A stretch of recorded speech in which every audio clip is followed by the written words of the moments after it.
Now for our next session, we have a sponsored power talk from our partners at Blink UX. Scott Lambridis is Vice President of Design at Blink, and he's here to explain how to use AI to delight customers and employees.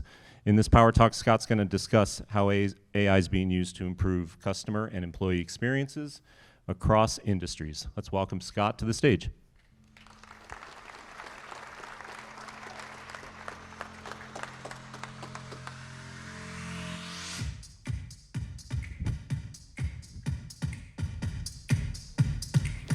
Thanks, Kurt. Thanks, GeekWire crew.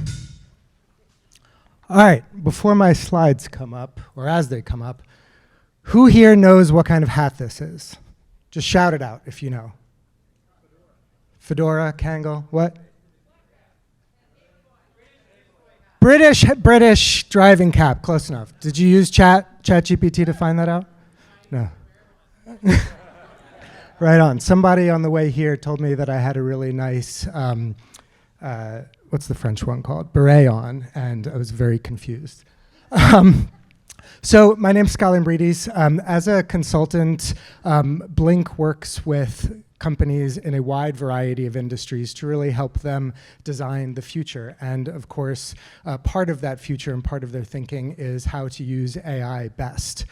So I wanted to share some of the decision making that we've seen these companies using and who's doing that best, and give you a framework for how to think about it yourselves. So I think when you look at the possibilities of AI, you hear these huge dystopian and utopian narratives, but in the near future, there's every single industry is being touched with opportunity here.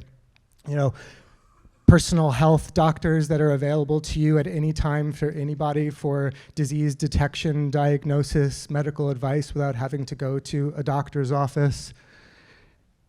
Students that can have personalized education really tailored to them at every moment so no student gets left behind. Utility and energy companies that can shift around where energy comes from to be most sustainable for the planet and to reduce the cost of that energy to consumers. Banks and financial institutions that can actually help guide us on our journey financially and give us better financial decisions.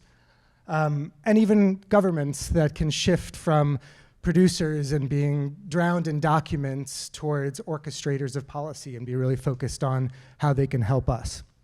So how do you get there?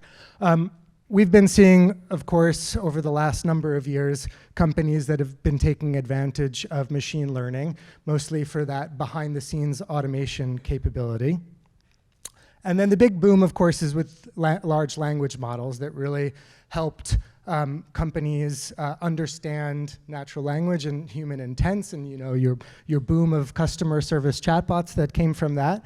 And then most recently, wrong way, there we go, the birth of generative AI. And what that's done, of course, is make visible the ability for them, this machine learning to create, and we can see the output of that.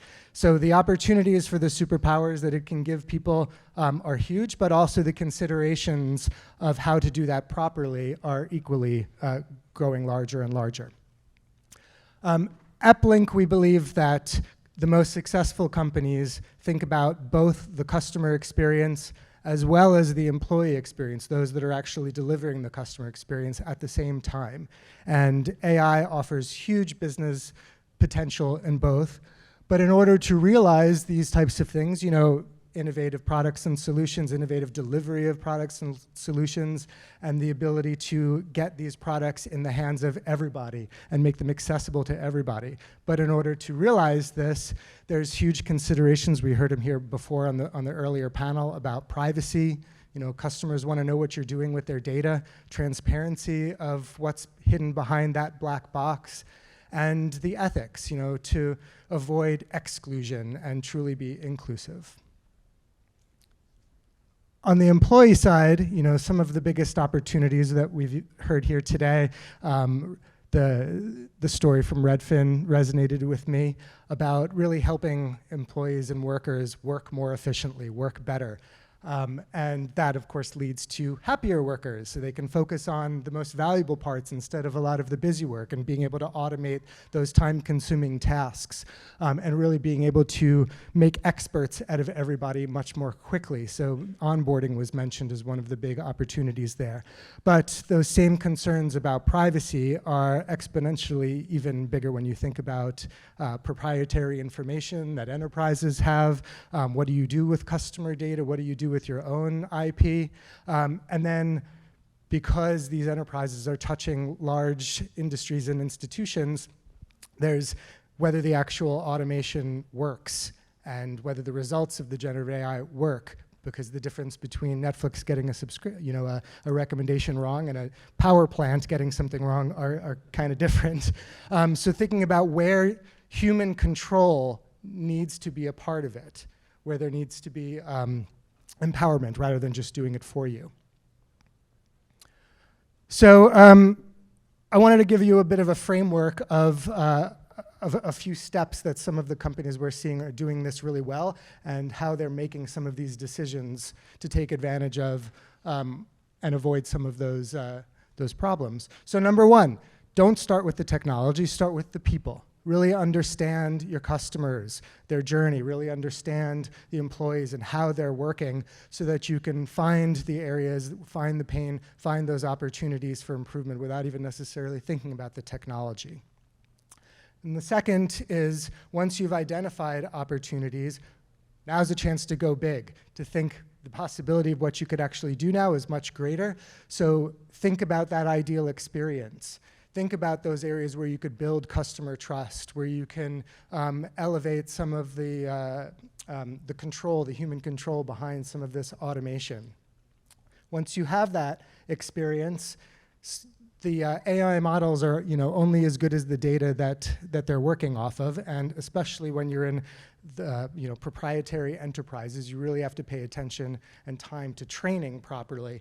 A lot of AI models carry the same biases that we do with groups that are represented. So, and the information that you're giving them in all these industries are very specialized. So you need to work on that for accuracy.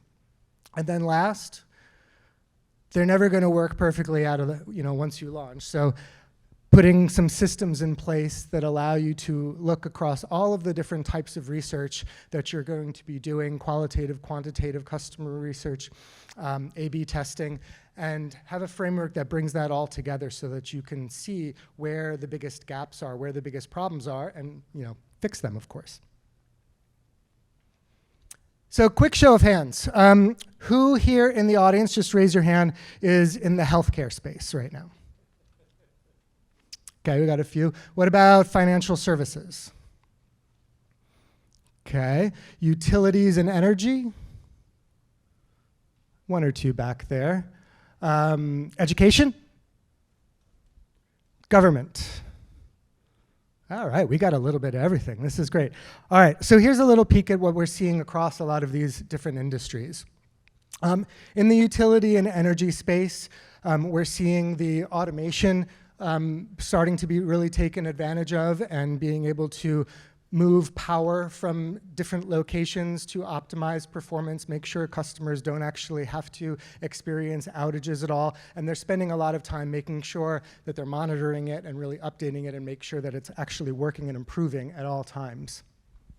In the banking space, we're seeing companies like Geese Credit Union really take a close look at why customers choose them and what makes their choice for this bank different. And then using that to improve the experience, and through AI, be able to offer personalized guidance, directly in online banking at any given moment, get tips and suggestions for where to move your money. Better for the customer, not even necessarily better for the bank in the short term, but on the long picture, of course, it is. And thinking about how to do that with full transparency. One of my favorite examples is in the education space. I'm sure many of you know, probably have used Duolingo. Duolingo has been taking its time to try to figure out where in the experience of learning a language are the biggest problems and the biggest pain points, and then trying to think big about more than just a personal tutor. how they could create a branded experience using AI and these large language models. And they've created recently a way to not only get some personalized response about how your answer and how your response was wrong, but be able to have a real world conversation, such as ordering coffee with a snarky French barista who may be wearing a beret. And they've spent a lot of time with language experts training and making sure that it gets it right. In the financial investment space, companies like Edelman Financial Engines are looking at the anxiety that people have about that black box of AI and algorithmic-based investing, and looking at how they can take advantage of some of that transparency and build trust by elevating a little bit of what it's doing, and also finding ways to push more of the relationship onto the human advisor. The human advisor is who most of us crave when we're working with a money manager, and to also make their jobs easier by automating a lot of tasks so that these financial advisors can focus instead on the big picture of people's lifelong goals, retirement goals, instead of some of the nitty-gritty of day-to-day trading.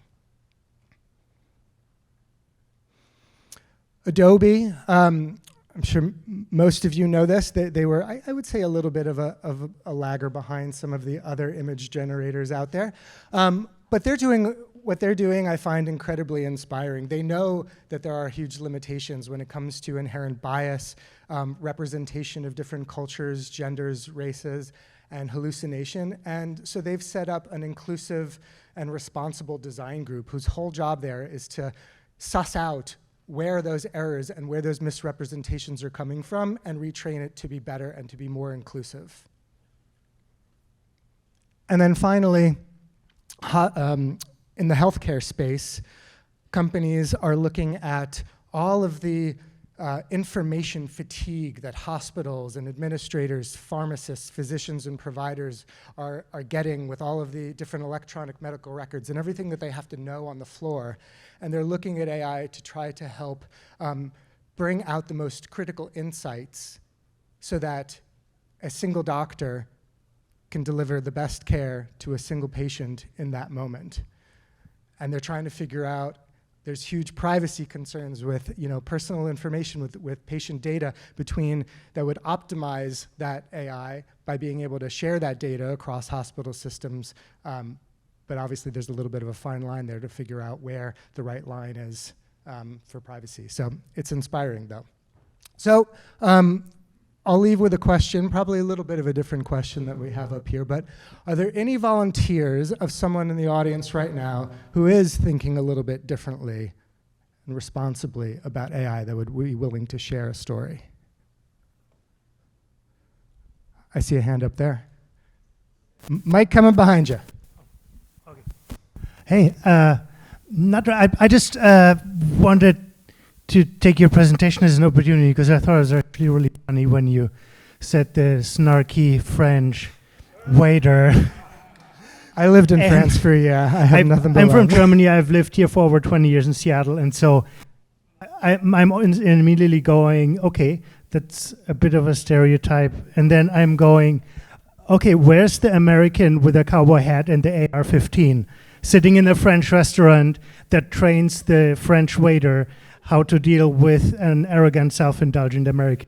This is exactly the problem, right? And so I think that it's so easy to slip into these things. And then the question is also, some of these things are funny and we all live with them. How stringent or how what's the word? Do we need to really make sure all these little things are covered, or how much do we allow for things like that? Because at some point, it also makes life less interesting. I think AI training gives us an opportunity to be the better and more conscious humans that we can be. Great. Scott, thank you for being here. Thanks for joining at the GeekWire Summit. Great presentation. Thanks for coming out.